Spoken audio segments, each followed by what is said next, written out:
Assalamualaikum warahmatullahi wabarakatuh. Hello guys, bersama Dokter Ulan. Jadi pintar. Kali ini dokter akan membahas tentang falsafah rehabilitasi medik. Tema langsung dan video sebelumnya itu buka acara kedokteran fisik dan rehabilitasi. Sebelumnya jangan lupa like dan subscribe Dokter Ulan atau Dokter Ulan channel. Jangan lupa tekan tombol loncengnya supaya jadi pintar.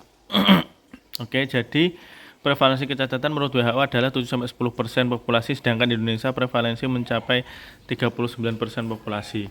Populasi usia lanjut dengan komorbid, kelainan kongenital, cedera berat, penyakit degeneratif, dan penyakit kronik dapat menyebabkan disabilitas bahkan handicap.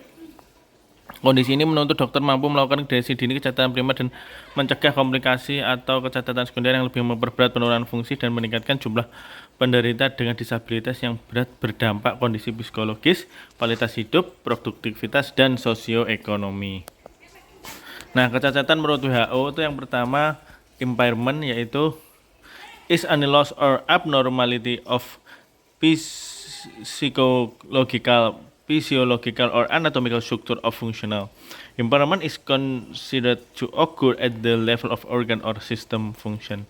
Is a residual limitation resulting from a congenital defect, a disease, or an injury. Artinya apa, Bang Messi? Artinya yaitu gangguan hanya pada tingkat organ, jaringan, atau sistem. Jadi fungsi bagian tubuh bukan fungsi individu secara keseluruhan. Contohnya kelemahan anggota gerak, kontraktur sendi, nyeri, dan juga depresi.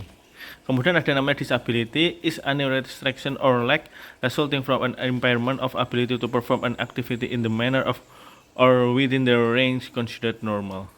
Terjadi jika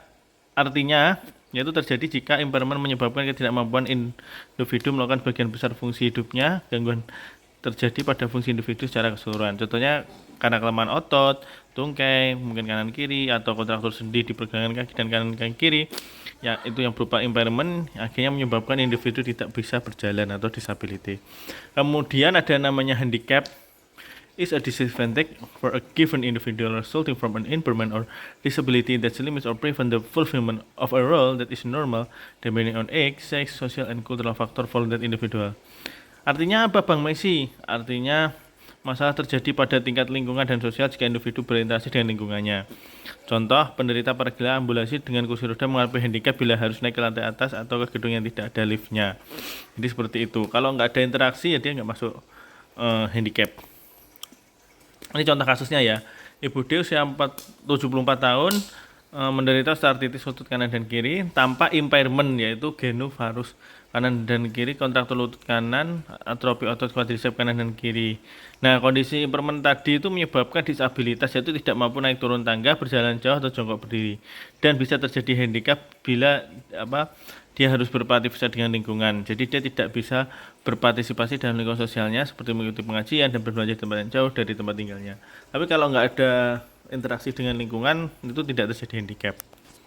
Kemudian ada namanya klasifikasi ICF, yang pertama adalah functioning and disability, bisa body function and structure, yang kedua activities and participation.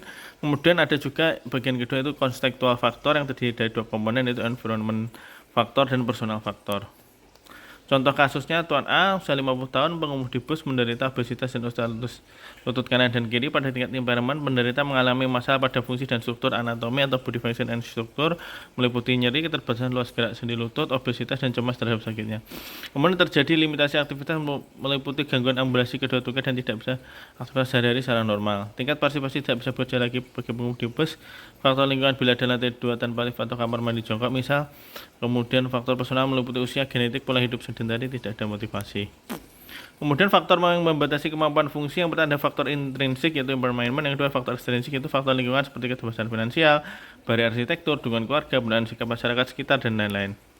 Kemudian ada konsep 3 etiologi, yang pertama ada agen, yaitu merupakan gaya mekanik yang berubah atau hilang total, dan gravitasi. Contohnya dekubitus karena gaya berlebihan, atrofi otot atau stabilis karena tidak ada gaya, subluxasi sandi bahu pada sisi hemikral penderita stroke merupakan disabilitas sekunder akibat gravitasi. Kemudian host atau populasi usia lanjut bisa timbul disabilitas sekunder, penderita amputasi atas lutut, kemudian kontraktur, penderita paralegi, dan ulkus dekubitus. Kemudian environment yaitu hemiplegia yang salah posisi menyebabkan kontraktur, faktor keluarga, kemudian tingkat pengetahuan perawatnya mengenai perawatan rehabilitasi itu bisa mempengaruhi, kemudian pemberian bahan ortesa atau persen tidak tepat menyebabkan timbulnya disabilitas sekunder. Upaya promotif ditujukan untuk membantu individu memodifikasi pola hidup dan behavior untuk status kesehatan yang optimal. Dalam hal ini seperti nutrisi yang tepat, kontrol berat badan, menghentikan rokok, manajemen stres, latihan kebugaran fisik, eliminasi konsumsi alkohol, serta pencegahan penyakit dan cedera. Kemudian upaya preventif, itu ada preventif yang tingkat pertama itu primer, yaitu pemberian vaksinasi polio untuk mencegah kecacatan atau disabilitas primer akibat polio. Kemudian ada yang sekunder, deteksi dini cacat primer, pencegahan yang lebih memperberat cacat primer dan mencegah supaya tidak terjadi cacat sekunder. Terapi latihan luas gerak sendi untuk mencegah kontraktur sendi pada tungkai yang mengalami parasit akibat polio dan pemberian ortesa untuk proteksi serta tidak menambah kelemahan otot. Ketiga adalah tersier, mencegah kecacatan berat menjadi lebih berat lagi dan menolong penderita sebisa mungkin untuk bisa mandiri. Contohnya pemberian ortesa pada penderita polio yang sudah lumpuh kedua tungkainya sehingga penderita dapat berpartisipasi di lingkungannya.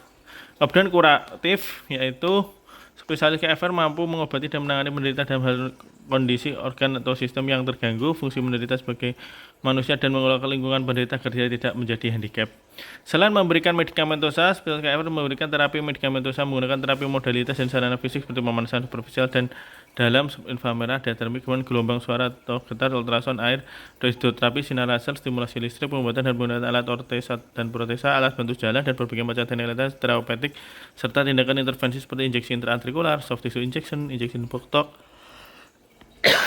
needling, dan lain-lain. Dan upaya rehabilitatif, yaitu penyelesaian rehabilitasi meliputi pencegahan disabilitas dan restorasi fungsi. Bila tidak terjadi restorasi anatomis dan fungsi, mekanisme kompensasi dan pemberian ortesa protesa akan mensubstitusi hilangnya fungsi dan meningkatkan kemampuan fungsi. Oke, mungkin cukup sekian penjelasan dari Dr. Ulan. Kurang lebihnya mohon maaf. Assalamualaikum warahmatullahi wabarakatuh.